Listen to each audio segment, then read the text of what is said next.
দোয়া কুনুত পারেন না বলে যারা ভয়েতে বেতের নামাজই পড়েন না, তারা শুনেন তিনটা কাজ আপনার জন্য রয়েছে।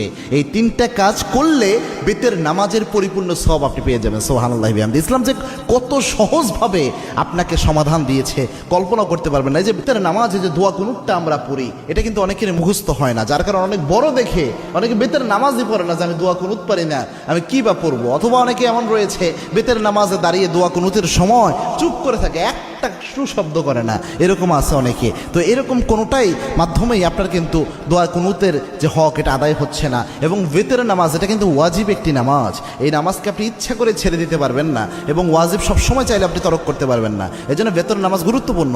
এবং কি আল্লাহর হাবিব সাল্লাল্লাহু আলাইহি ওয়াসাল্লাম বলতেন, ইন্নাল্লাহা বিতরুন ইউহিব্বুল বিতরা, আল্লাহ রাব্বুল আলামিন নিজে বেজরকে আল্লাহ রাব্বুল আলামিন নিজে ভালোবাসেন। সুবহানাল্লাহ। এবং আল্লাহর হাবিব সাল্লাল্লাহু আলাইহি ওয়াসাল্লাম সফর অবস্থায়ও প্রায় সময় চেষ্টা করতেন বেতের